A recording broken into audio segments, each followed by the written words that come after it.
welcome to Tech in the Car. This is the VW ID.5 style Pro Performance trim, which has got a 77 kilowatt hour battery and 204 horsepower. And it is the first SUV coupe that Volkswagen have made. So it's based on the MEB platform, same as ID.3, the ID.4, but this is an electric SUV coupe style. When we have a look at that, you'll see that when we look at the side in a minute. This car starts at the 50,000 mark. This car I expect is about £52,000, and it continues the lineup of VW's EV car stroke SUVs stroke coupes, which they're doing, and which really have changed VW from a, well, basically into an almost all electric car company.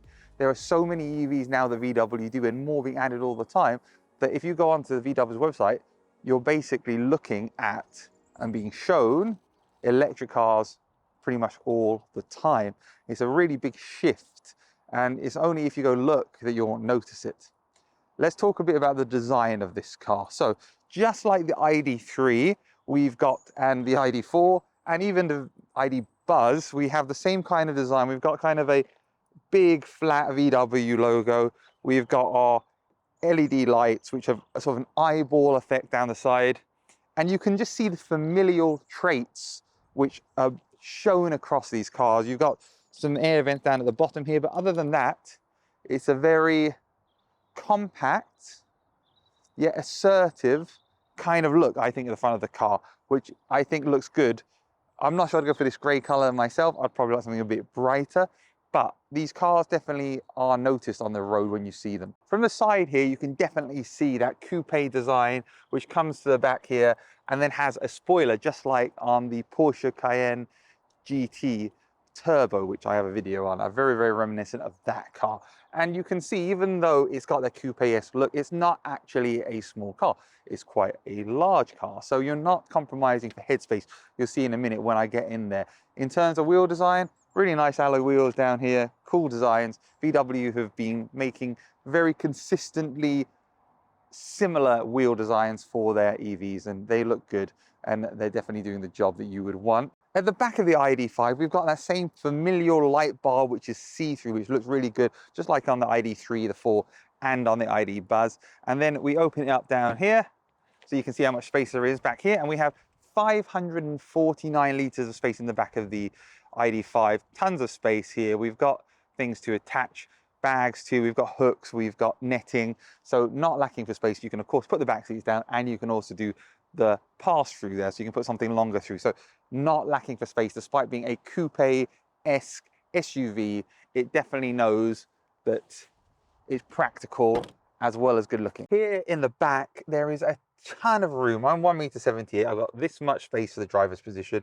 I've got this much space for head position. We've got a beautiful glass panoramic roof, which has so much light in. Every car should have these, EV or not.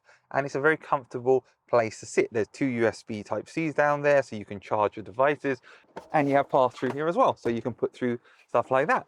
So spacious back seat, lots of room, good light, very, very airy, and you don't feel like you're cramped. Again, this is a coupe SUV, but because of the shape of the windows, it doesn't actually feel like I'm in a coupe. Interesting, bit of a optical illusion maybe going on there, or very clever packaging, just like on the Lucid Air, which also looks a lot smaller, but it's actually bigger on the inside. Inside the front of the ID.5, we have that same VW DNA which runs through the ID line. We have the same steering wheel, the same driver's display, which is small but gives you all the information you need, and the ability to change gears by turning on the knob on the side. We've got the same big screen in the middle here with Android Auto, Apple CarPlay, the same touch sensitive controls, which you may love, you may hate, but they do work. And then here in the middle, we've got this sliding compartment. There's tons of space in here, USBs, 2 cup holders. It's just a place where you know you're comfortable and you have space. We've got our armrest, which you can put down also on the passenger side. Armrest on the passenger side aren't very common. VW seems to be putting them into the ID line of EVs, which is really, really good. And then you have all the technology on this car to keep you safe: adaptive cruise control, lane assist. It's all here. Android Auto, Apple CarPlay, you've got it all, but you've got a really, really spacious electric SUV. Now, Does it handle like a sporty vehicle like it is meant to be? Let's take it on the road and let's find out. Inside the ID.5, we've got that electric car vibe, which is very VW, the ID feeling. And it means that you've got a comfortable ride. It's very, very much what you would expect. We've got our different drive modes, so we can put it into B mode using a little toggle on the side here. And if we're in a B mode, then we start getting the regen braking. If we put it into D mode, we don't. So we can get like the 1 foot driving with the B mode here, and it will slow us right down like it's doing now. But comfortable, it's going over the undulations and the bumps in the road. I just feel like I'm in a very, very comfortable, smooth, easy to drive car that behaves exactly how I would expect it to. We've got all of the driver assistance technology. I can see all the information I need in front of me. I can see my range, 319 miles WLTP, is reporting 281 right now at 90% use. As we go around the roundabout, there's, it's feeling, actually, it feels very implanted to the left-hand side, which is very interesting. And yeah, fast acceleration, as you would expect from an EV. Put my foot down, you can hear stuff moving around in the car. Just exactly what you would expect. It's just a very comfortable car to drive. And I think with the whole VW family, I think my conclusion will be for all of these cars, and if you watch my ID3, my ID4, my ID5 reviews, the VW ID Buzz, I think really it's about what size do you need? Do you need a car which has got a lot of space, like this? Do you need a car which has got a bit less space, like the ID4? Or do you need a car that basically just gives you exactly the right amount for what you want? And if that is the case, then you should definitely find the ID car which fits what you need and check it out, because these are all great cars. Great cars which give you everything you could want.